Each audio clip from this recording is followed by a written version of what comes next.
¿Qué está pasando en este país? Y saludamos vía telefónica a nuestro primer invitado, Carlos Correa, es defensor de derechos humanos, profesor universitario, comunicador, forma parte del equipo de Espacio Público. Como siempre, gracias por atendernos. Muy buenas tardes. Muy buenas tardes, un saludo para ustedes allí y por supuesto a toda la gente que está en sintonía. Pues mucho interés de conocer los detalles que pueda compartir con nosotros acerca de esta cadena de detenciones que ustedes han registrado en las últimas horas. Destacábamos una de ellas, lo ocurrido con el director de seguridad del municipio de Latillo, pero que habría que agregar el caso de la abogada Eva Leal en el estado Lara. ¿Qué puede decirnos? Bueno, una de las cosas que nosotros documentamos son los casos de las detenciones especialmente vinculadas a los temas de libertad de expresión y desde el 12, 13 de marzo hasta el 21 de junio, que de alguna manera teníamos allí todo lo que pasó pues en este estado de alarma.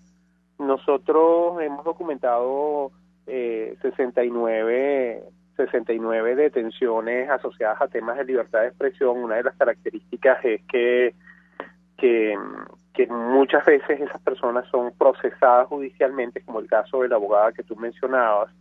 En algunas ocasiones es por informaciones que pueden colocar en un tuit o informaciones que pretenden, o incluso ha habido casos por temas de WhatsApp. Pero bueno, 69 personas detenidas del 16 de marzo al 21 de junio, 32 de ellos pues son trabajadores de la prensa, y solo asociado al tema de lo vinculado al COVID, hay 25 detenidos que son trabajadores de la prensa por la información vinculada al tema del COVID-19. Ahora, con relación al COVID-19, ustedes destacan en redes sociales el caso de una profesional de la salud, concretamente una enfermera a la que suspendieron el sueldo por denunciar la crisis en el sector sanitario en nuestro país. Yo le pediría un comentario en torno a este tema. Bueno, una de las cosas que nosotros vimos al principio de la pandemia es que precisamente los trabajadores de la salud, especialmente médicos, hay médicos que están sencillamente con detención domiciliaria, pues, o sea, aparte de todo el tema del confinamiento, tienen una orden judicial. Y después la gente que da información sobre cuál es la situación de los hospitales, ustedes van a ver los trabajos periodísticos que puedan leer, todos ellos salen muchas veces sin el nombre de los profesionales de la salud que proporcionan la información. Y eso tiene que ver porque ha habido cantidad de consecuencias para ellos. Cuando ellos informan, no tenemos los implementos o tenemos esta dificultad o hay esta situación o cualquiera de los elementos que están vinculados a cuál es la situación en la que ellos están trabajando, son muchas veces detenidos, son trasladados, castigados de alguna manera por dar información. Este es el caso de la trabajadora o enfermera que tú mencionas, pero también ahí tenemos casos de médicos, tenemos casos de otros profesionales de la salud que por dar información pues sencillamente son castigados, en algunos casos detenidos, en otros casos procesados judicialmente y por supuesto hostigados en el ámbito laboral, ¿no? El caso del comisario Javier Gorriño es especialmente delicado, tomando en consideración la denuncia que él publicaba en redes sociales. Él mencionaba la presencia de Casa Militar en una fiesta que se realizaba en la organización Los Naranjos de Latillo. Yo le pedí un comentario porque a la larga, si se abriera una averiguación y se determina que esto es cierto, la responsabilidad, como en la mayoría, si no en todos los casos, no sería del denunciante, sino del responsable de esta celebración en medio de la pandemia de COVID-19. Yo también quisiera su opinión al respecto. Bueno, ese es un tema, por supuesto, muchas veces se castiga es la difusión del mensaje y no la información de fondo. Esto es un tema que no es nuevo. Desde hace mucho tiempo aquí se ha castigado al mensajero. Es decir, yo alguna vez he dicho que la fiebre no está en los termómetros, ¿no? Es decir, ven el termómetro y tiene una fiebre alta y destruyen el termómetro, acaban con él, pero no diagnostican por qué qué es lo que estaba indicando el termómetro, qué era lo que estaba señalando ese instrumento. Entonces muchas veces se castiga es al periodista, se castiga, y si ustedes ven, una de las cosas que está pasando, tú mencionabas el caso de Eva, pero también podemos mencionar el caso de la periodista que hacía cobertura acá en la estación de gasolina en el Junquito, que entonces resulta que terminan siendo inculpadas estas personas, y paradójicamente 2 mujeres también, por pretendidamente, en el caso del Junquito, de agredir a un sargento, un suboficial de la Guardia Nacional Bolivariana, y allá de pretendidamente agredir a una funcionaria.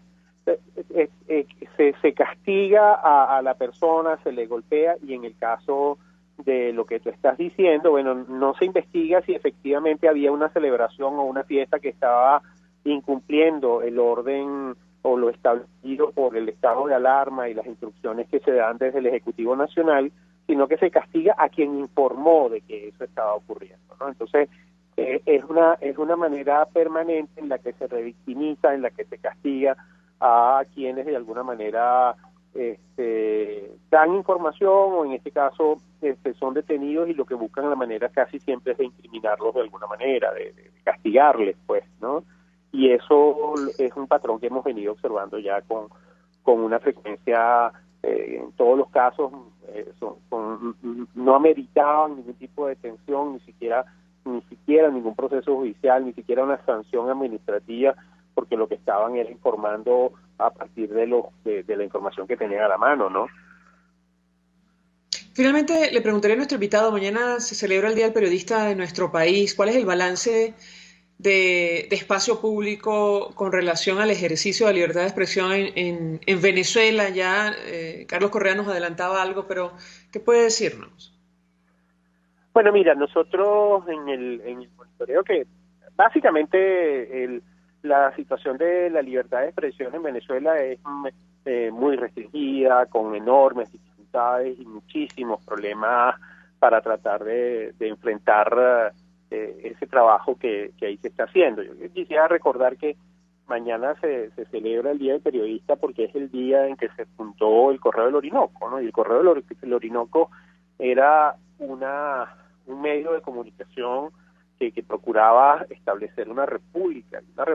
Una de las características de una república es la independencia de poderes, y una de las características de una república de carácter democrático es esas plenas garantías para la libertad de expresión, ¿no? Nosotros en lo que va de año hemos ya documentado el número de casos y violaciones que hemos documentado en lo que va de año ya es superior a las 600 violaciones, más de solo en este último trimestre tenemos 150 casos. Es decir, el trabajo de informar en Venezuela implica que los periodistas tienen que vencer las dificultades para acceder a la información, las restricciones y limitaciones que cuando salen a hacer cobertura en la calle, y además tienen que vencer el miedo de las ulteriores consecuencias de lo que se expresa, ¿no? Y en este tiempo, incluso de lo que se expresa mediante dinámicas de comunicación que son incluso hasta interpersonales, que no son medios de comunicación, porque se han perseguido gente porque tenía un estado de WhatsApp, ¿no? Estamos hablando de casi de una intromisión, ya no en la esfera de lo que se dice públicamente a través de un medio de comunicación tradicional, prensa, radio, televisión, o a través de redes sociales, sino que incluso en los mecanismos de comunicación interpersonal. Entonces, pues nada, yo creo que en líneas generales el hecho de que todos estos casos se estén registrando habla de que hay gente que todavía, a pesar de todas esas dificultades, sigue intentando informar y sigue intentando hacer llegar información, con tratamiento y rigor periodístico a la gente en medio de muchísimas dificultades, por supuesto, ¿no? Y además, si uno ve el comportamiento de los venezolanos en las redes sociales, la sociedad venezolana busca por todas las vías cualquier rendija que le ofrezca una información de calidad, y eso se expresa y se ve por lo que de alguna manera circula en esos entornos. No es el mejor momento para para el oficio, pero nunca como ahora era tan necesario. Carlos Correa, 1.000.000 de gracias por atendernos, acompañarnos la tarde de hoy, comunicador, profesor universitario, defensor de derechos humanos, forma parte del equipo de la Asociación Civil Espacio Público, expresando opinión, análisis acerca de este tema, la cantidad de detenciones que se han registrado en los últimos días, les diría yo, o desde el inicio de la pandemia de COVID-19 por expresar simplemente una opinión. Vamos a la pausa, regreso, venimos con más. Usted escucha Conexión 750 con María Alejandra Trujillo, solo por RCR 750 AM.